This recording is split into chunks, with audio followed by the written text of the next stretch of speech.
masks we wear. Does anyone remember what we first talked about in the first mask?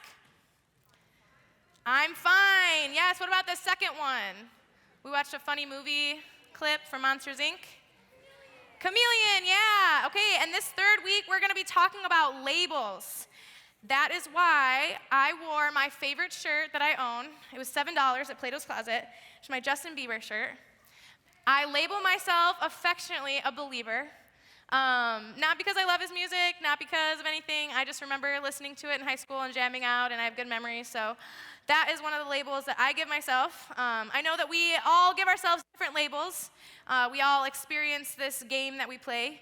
Some of them are funny, like being a believer. We just played that game. Like, I honestly thought the funniest one I thought was Pickabo. What label was that? I'm so glad it got changed to Snapchat. It makes so much more sense for us.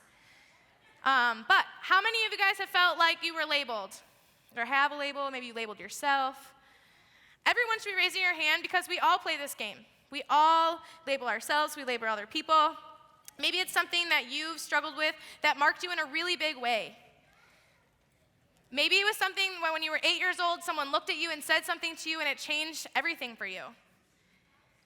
It's something that plays on our mind, that comes up in conversation. It comes up when we are hanging out with our friends, when we're hanging out with our family. It's something that we all struggle with. We feel like when we walk to a place, we remember feeling the label.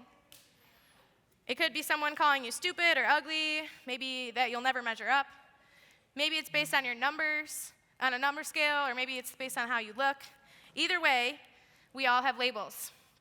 So I want to be really honest with you and be vulnerable, which I like to do with you guys, because I want you to see that being what it looks like to be real, to be walking with Jesus and have what it looks like for real life. And so my label is too much. Too much. I worked really hard, especially being in middle school. Like, I didn't try to be flashy in the way I dressed. I didn't want people to really know, like, my needs were. I didn't really care what I looked like. Like, I just wanted to be as low maintenance as possible so that when people interacted with me, it was easy. It was easy for them. They're like, oh yeah, Abby's my easy friend. I know what to expect with her. Like, she's not going to try to steal any thunder. Like, it's easy to be around her. And I remember sitting on the bus, and I was in a debate, really heated debate, with my best friend. Her name was Marissa. And we were going back and forth, and she had been sending me text messages, which they were like the cool phones where you had to like hit all the numbers to get to the letters. She was sending me one-word text messages, which some people think is fine, but I'm a verbal processor, and I talk a lot. And so I was expecting her to do the same for me. So I was saying, hey, Marissa, like, this needs to be better. Like, you can't just send me okay or yes. Like, I want to connect with you. I want to know more about you. And it was specifically that we were talking about that she liked this guy, Luke, that consistently sat 2 seats in front of us. And I had seen them talking, and I was like, hey, like, what's going on? Like, 7th grade, something going to happen? You guys hanging out? And she was like, yeah, I don't know. And I was getting really frustrated because I wanted to know about her life. I wanted to be what I thought was a best friend. And she looked me dead in the eyes and said, you know what, Abby? You ask so much of me sometimes. You are just too much. And all the blood like rushed from my face because I was really angry when we were debating. And I like felt this weight come over my body, and I just froze. And it was this moment for me where I experienced that same feeling of anxiety like when I step into relationships even today. When I'm thinking about, okay, Abby, like, are you asking too much of people? Because I love being so close to people. I love experiencing deep friendships. I want to know why you're mad and how it's affecting your life and what it looks like this way. It's really important to me to have deep friendships, but because of that label that my best friend gave to me in 7th grade, now as an adult, when I walk into relationships, I'm constantly thinking, am I asking too much? Do I need too much from them? I can't believe that this 2 words that someone spoke over me years ago, still I carry around. It still defines as I walk into new relationships with people, which was really intimidating when I moved here a little over a year ago and had to start from scratch meeting people. And so it kept coming up over and over. And I'm so thankful that when I did come here and I experienced friendship in a new way, that it changed everything for me because God brought people into my life that have helped me to take off that mask of labels and to really truly have friendship that I've never had before. Because I can finally be healthy and say, yeah, sometimes I am too much.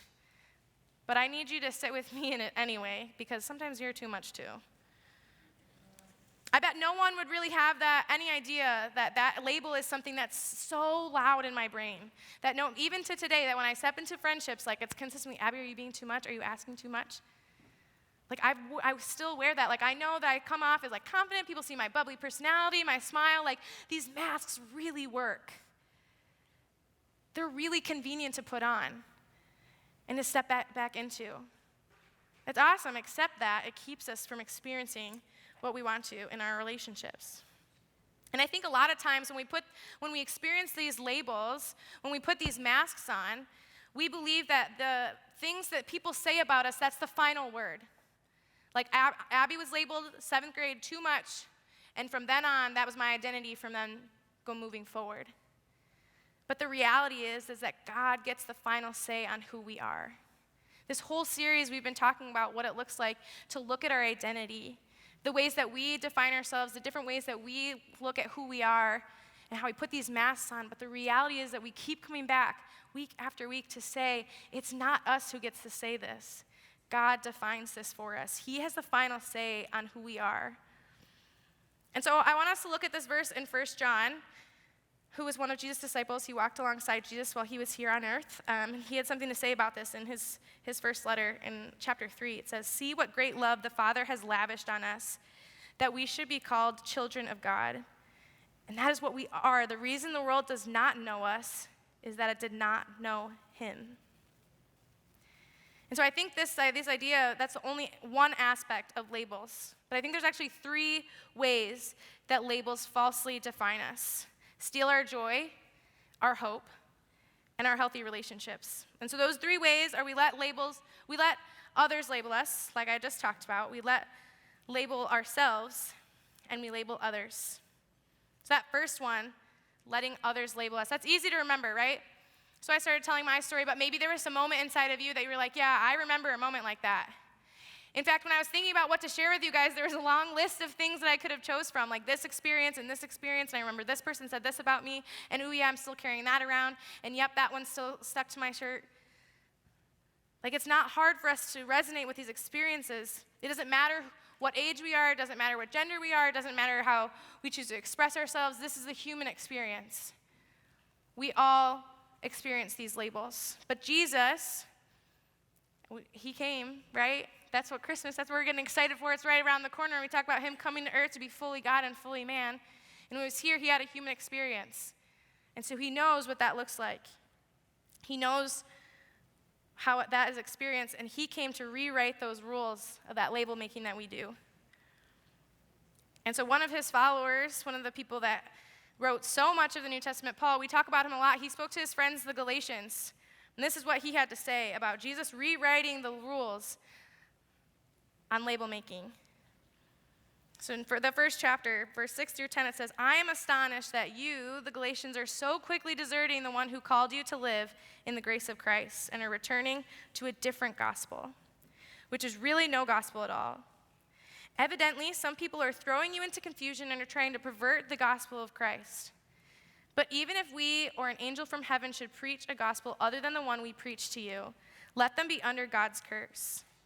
As we have already said, so now I say again, if anybody is preaching to you a gospel other than what you accepted, let them be under God's curse. I am now trying to win the approval of human beings or of God. Am I now trying to win the approval of human beings or of God?" I think we talked about that last week when I was teaching about being a chameleon, how trying to people please takes our power, but trusting what God says about us gives us power. And so Paul finishes and says, "Or am I trying to please people? If I were still trying to please people, I would not be a servant of Jesus." So whether you're coming from knowing God for a really long time or just trying to figure out what it looks like to live for Jesus, and if you're really about this thing called church that we do here, like, just soak this in. This is something that for you to chew on and to think about. Like, is this something that I want to be about? Do I want to let other people label me, or do I want to let God label me, my Creator? So that's the first way. We let others label us, but there's 2 other ones. We label ourselves, right? And you might be thinking, well, aren't I supposed to be doing that? Like, shouldn't I know that I am a soccer player and I'm really smart? Don't we get to decide who we want to be? Like, I thought I wanted to be a youth pastor. Maybe some of you guys want to be a mom or a doctor or a astronaut or whatever you might want to be. Can't we put our minds to anything that we want to do? Don't I get to determine what feels right and what I believe? Well, that is what the world has told us, right? If you look at any social media, any big name celebrities right now, maybe our textbooks, teachers, even authors, musicians, anybody is all giving us this message that we get to determine our own reality. We get to say what this looks like. We get to say who we are, how we express ourselves, what our truth is. And that's not necessarily evil, but it's not biblical. It's not what Jesus taught. The guy who came to rewrite the rules on label making. The problem with giving ourselves labels that we give our own identity isn't working. It isn't working. We've talked about this last couple weeks. It doesn't matter if we tell ourselves we're happy, we tell ourselves we're going to be successful, we're going to get this done, we still experience this anxiety, we experience this disappointment when it doesn't turn out the way that we want it to. So there's some wisdom in this book of Ecclesiastes, which is a book in the Old Testament, written a long, long time ago. It says, "But as I looked at everything I had worked so hard to accomplish, it was all so meaningless, like chasing the wind." What a picture. There's nothing really worthwhile anywhere. Now, I get that that sounds dramatic. The guy who wrote that, Solomon, he was a pretty dramatic dude. He had a lot of time to be thinking through all these different things. Very smart, but tended to be dramatic. But I want you to think about something. So say that you said, I'm going to be a soccer player. I want to be a famous soccer player. It's going to be amazing. It's my dream. I'm going to do everything in my power to do that. And then season comes around, and you have this freak accident, and you tear your ACL, I think is how you say that. Yeah. Thank you. And that kind of ends, doesn't it? You start to question your identity. Okay, what is this really going to look like? Or maybe you have a crush on somebody. I know, I've totally done this. And you're like, you finally get into a relationship with them. You're like, yes, I'm his, and this is going to be awesome. And then he turns around, and he's like, just kidding. I think you smell weird, so we're done. And you're like, oh. Well, I thought that this is who I was, but now I'm not. And we're left feeling confused, probably disappointed, maybe even empty, misunderstood, or lonely. This is real. It's not working when we try to label ourselves. Why is that? Why is it not working? Because we were never supposed to be the ones that labeled us. God was the one who created us. He got to say who we were and who we weren't. We are always going to be searching for our value, identity, and pursuing our purpose. But God has given us all of those things. He tells us exactly who you are. I read a letter over you a couple weeks ago, and each line was inspired by a different scripture. If you just open the Bible, it's in there. He has words for you about who he says that you are. And he gives you value. He did that when he died on the cross for you. When he did it, he knew your name. He knew all the things that you were going to do in your whole life. And he said, it doesn't matter to me. This is what I want to choose to do. You are worth more than that, and I want to be in a relationship with you. And he turned around and he gave you a purpose, and he said, and you know what? I've changed your life, and now you have to go tell other people so that they can experience life change. All the things that we're searching for and looking for, our identity, our value, our purpose. He gave us those labels. He tells us who we are. Why? Because he created us. He is our creator from the very beginning. So we not only put on the masks of the things that people label us, but we put on labels other than the child of God. If we're not doing that, then we're not going to experience life living confidently for him, doing things and believing that he is who he says he is. If we keep wearing those masks, guys, we're never going to be free. I can tell you, I turn 25 tomorrow. Thanks. Oh, okay, that's not the point. That's not the point. What the point is that I have lived a little bit of life on this planet, and I have tried those two things. I've let other people label me, even good things. Like, Abby, you're a leader, so you're going to lead in this way, and you're going to do this. And when I tried to live up to their expectation and I failed, I was left feeling broken. So even when other people label us good things, And I've labeled myself so many things. And I've learned that all of those lead to death. They all lead to places of feeling lonely and disappointed and not enough. But when I remember the things that God says about me, it turns the script. It flips everything around, and I'm able to live in freedom because I know that that's true. And I'm able to bring that truth and share that with you. That's why I love getting to do this, and that you guys invite me to be a part of this part of your life. That third way, we label other people. We're really judgmental. Even if you don't think you're judgmental, you're judgmental. And I know that because for a long time, I didn't think I was judgmental, and I'm literally probably, well, we don't have to talk about that today. There's a part of us that wants to create labels for other people and to put them in a box so that we can understand them, we know how to interact with them. And Jesus had something to say about that in Matthew. He was talking to his disciples, and he says in chapter 7, "Judge not that you be not judged. For with the judgment you pronounce, you will be judged, and the measure you use it will be judged to you." In other words, what goes around comes around. So what does that look like? I just want to make sure we're all on the same page in case we're not. Well, when we're talking about people behind their back, even when we just are laughing at them by association if someone else said something to them, that's us judging them. That's us deciding their value, their identity, or their purpose. We do this when we talk down to other people, that we think they're better, we have a better way of doing things. We do this when we ignore people who we think, I thought it was another spider, I'm sorry, I'm not a spider person. We do this when we ignore people who think we're weird or we don't like, or we might affect the way others think about us. If you didn't hear me say that, I want you to listen real close. What does judging other people really look like? We do this when we ignore people who think we are weird or who we don't like or might affect the way others think of us. Think about that for a second. Labeling others doesn't just hurt other people's feelings.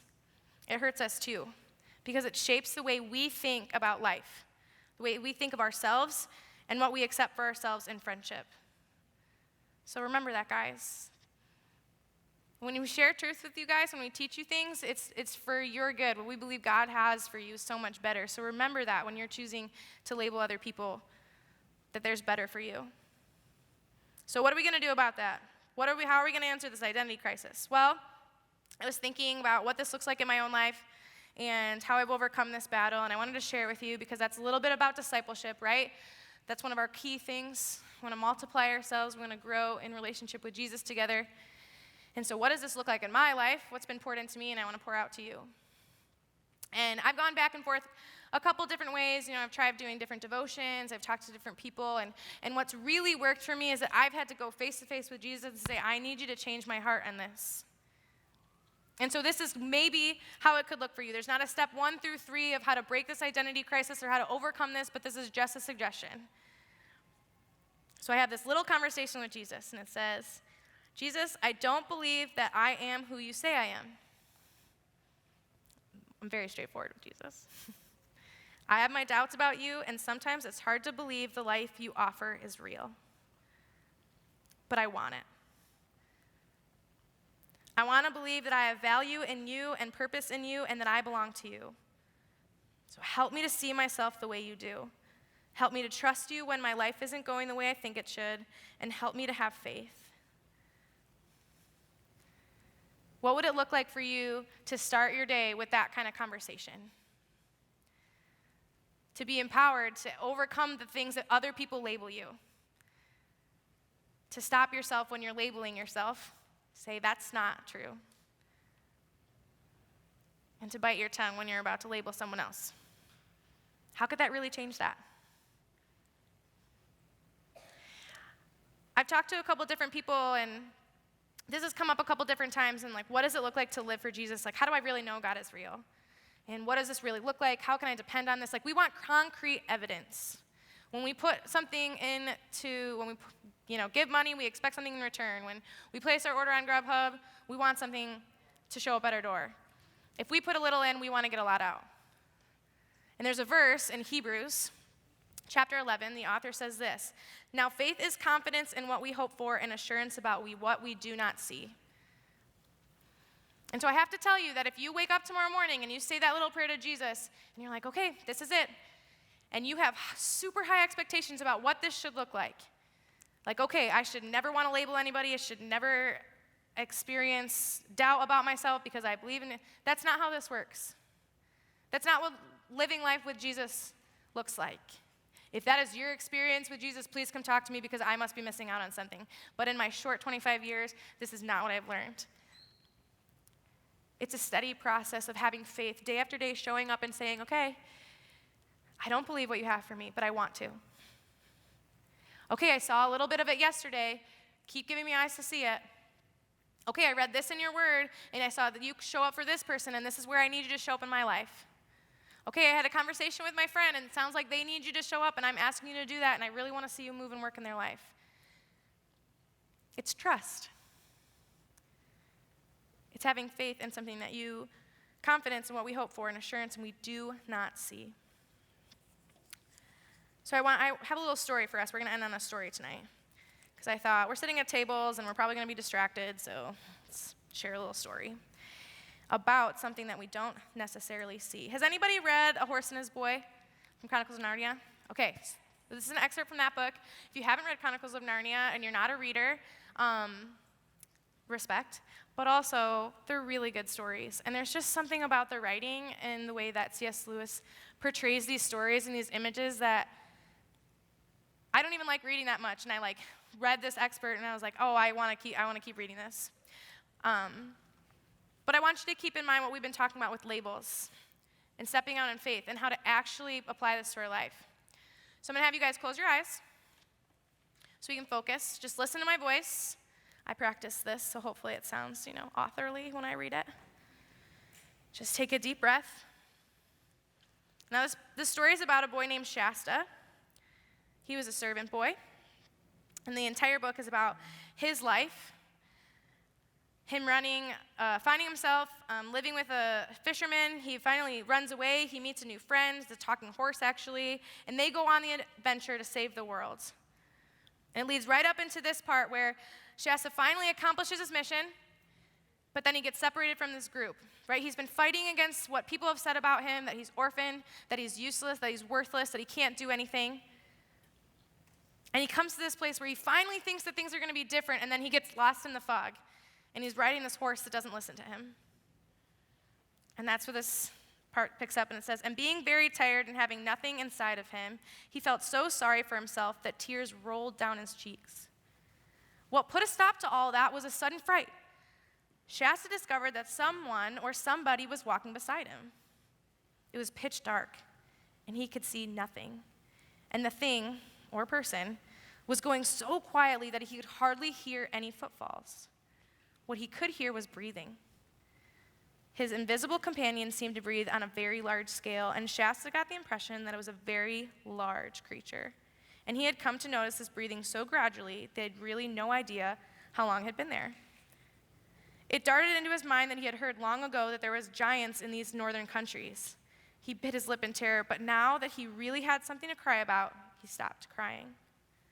The thing, unless it was a person, went on beside him so very quietly that Shasta began to hope he had only imagined it. But just as he was becoming quite sure of it, there suddenly came a deep, rich sigh out of the darkness beside him. That couldn't be my imagination.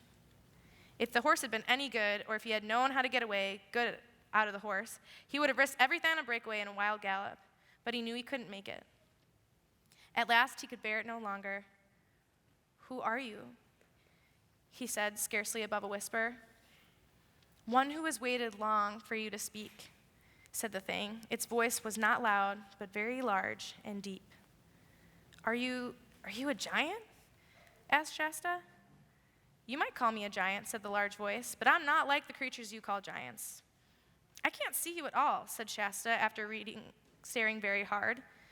And he almost screamed, oh my gosh, no way, not something dead, are you? Oh, please, please, do go away. What harm have I ever done you? Oh, I am the unluckiest person on the whole planet. Once more, he felt the warm breath of the thing on his hand and a face there.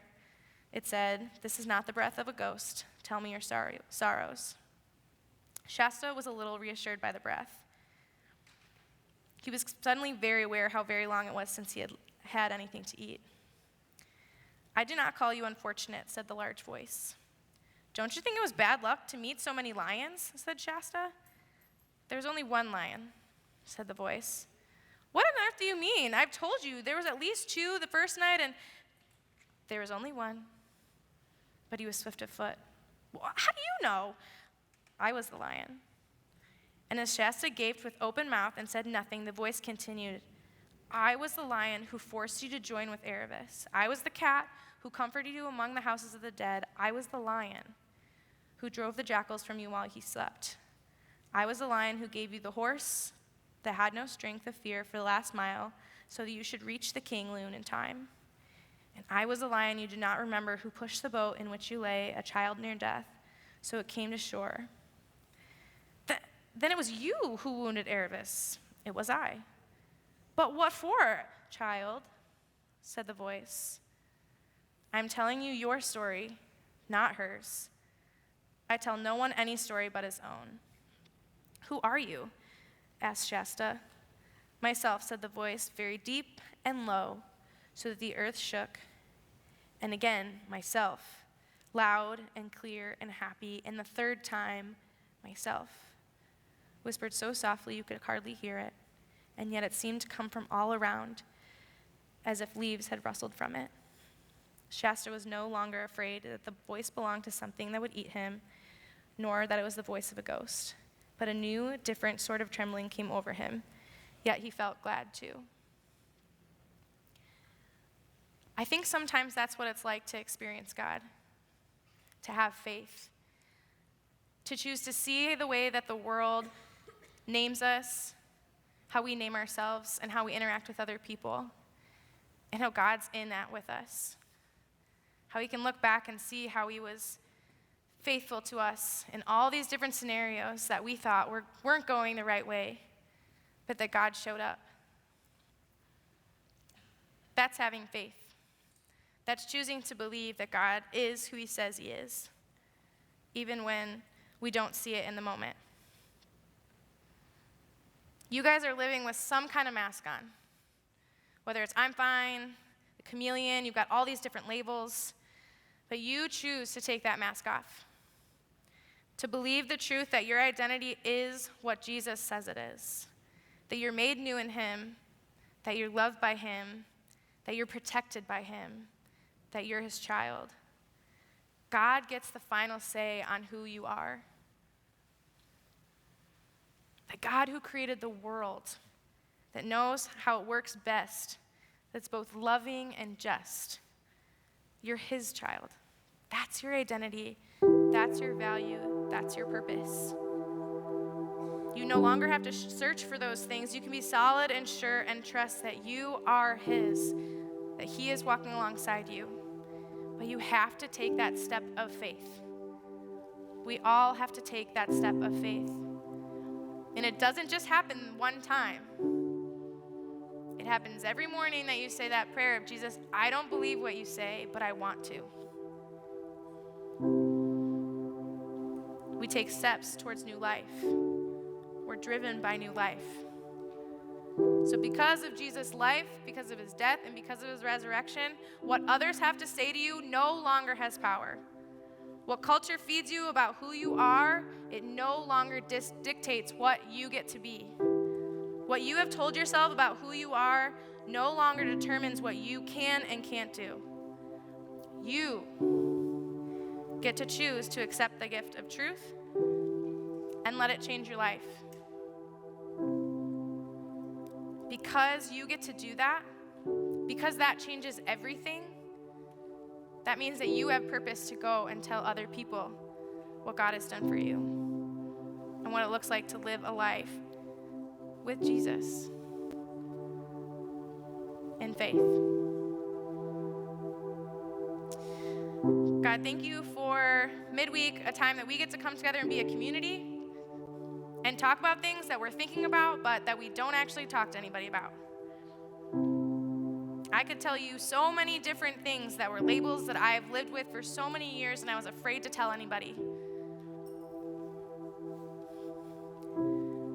But you rewrote those lies in that story for me. And I know you can do that for these students too. I don't know exactly where they are, where their hearts are at, what they're thinking about, what they even think about what you said. But God, I ask that my words would be your words. That their life would look different after tonight because of who you are and the truth that they know about themselves, that only you get to have power to say who they are, that is their identity.